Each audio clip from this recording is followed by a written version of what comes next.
What's happening? Josh, this offense has kind of struggled to capitalize on turnovers. Have you guys been able to pinpoint that issue?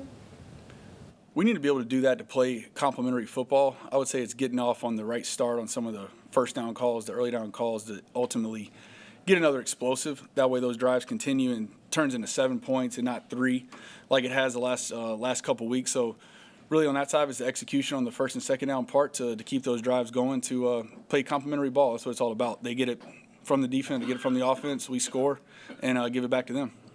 Josh, it was a big ask for someone like Ben Chikwuma to make his first starts, right? And he doesn't have a lot of experience playing left tackle, but thought he played really well. Had a D grade out with you guys going up against the likes of Chase Young and Carl Granderson and Cam Jordan.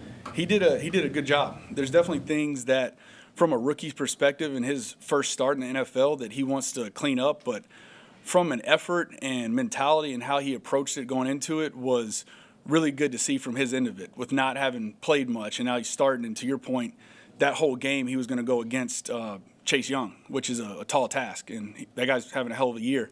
And I think he did a good job. And I think he's able to build off of that. And we told him going in and said, once the ball is snapped, it doesn't matter that he was a first-round pick and second overall or whatever he was and you're undrafted.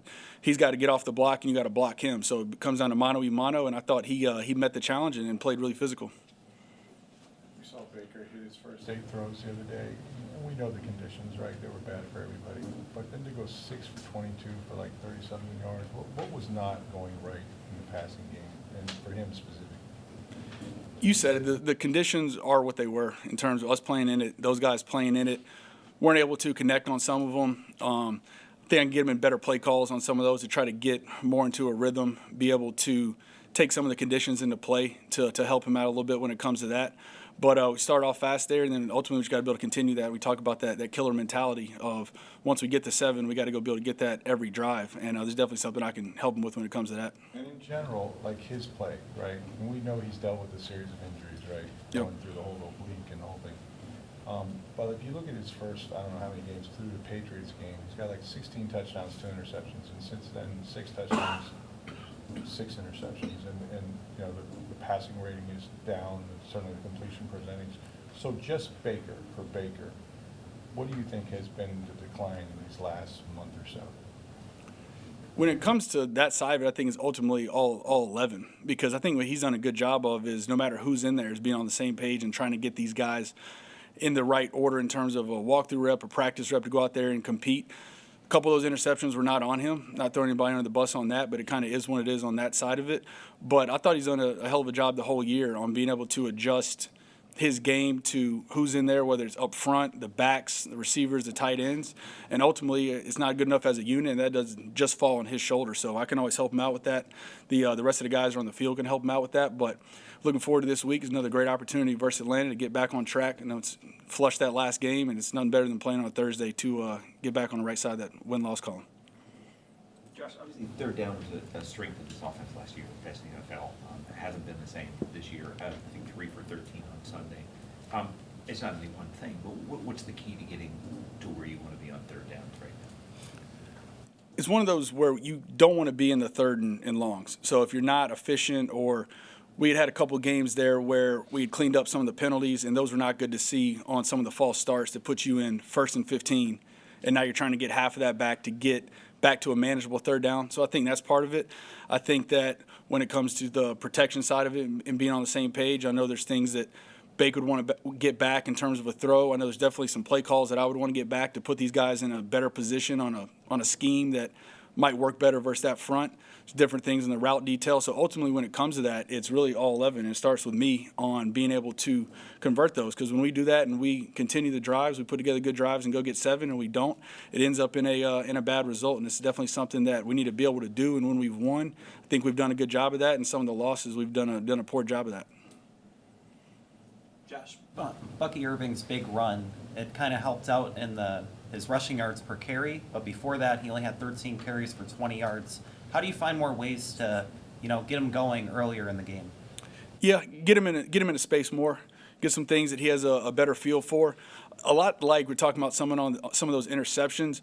It's not on Buck on some of those where it wasn't blocked up properly and needs to be better executed on that end of it. So when you have runs that go for -5 or -8 on the stat sheet, it looks like his end of it where it's not on him if we didn't block this thing properly or get the thing ran in the right direction. So that's part of it, but get him going. And once he gets off that, you guys feel the energy that he has when it comes to now being able to get it to him more, get into that rhythm, and then really going from there. How do you come alongside a guy like Emeka who's struggling with some drops to get that confidence back to what we saw early in the season? I don't even think it's really confidence. He's a very confident guy. I think that what we've asked him to do in terms of a rookie, that it gets taken for granted a lot, even from the coaching staff, and it's not easy to do what he's done on playing all three positions. He's a guy that came in here from day one and has prepared the right way. He's played all three spots. He's won games for us. So we have all the confidence in the world in him. Again, we're going to try to get it to him early, often, with the game on the line, which he's proven he can do. No one's more upset with him than himself, and that's why he's the ultimate competitor and a great leader, is because he doesn't want to have that happen. But from our end of it, we'll keep getting to him. He'll make some plays and expect a big game out of this Thursday night. And if you get Mike Evans back, how much does that change for you with this offense? When he's out there, we know that from the defensive coordinator's perspective, that him being on the field deserves attention. So within the game, how are they playing that to? Do they shift the coverage there? It could be a double in man coverage, or they could have the safety over the top, which ultimately creates a softer coverage away from it. So without having had any full speed practices this week, we'll see how he progresses in terms of his chance at playing on Thursday. But once he's out there, we know that he deserves all 11 attention on the field, to include the D coordinator. So it's always great to have Mike. I know it's next man up, but we had you on the podcast back in August, and you were talking about Jalen McMillan, how he was going to be a key to this season. And obviously with that injury, you even had him this season. But what could he have done this year?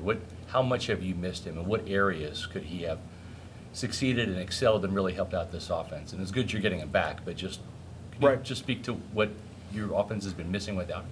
It's a little bit the same thing like you talk about with Mike, where if you know that Mike's on the field and now J-Mac's getting singled up, we like his ability to beat press coverage. And then with the ball in his hands, he's really good with yak and screens and things you saw towards the end of last year.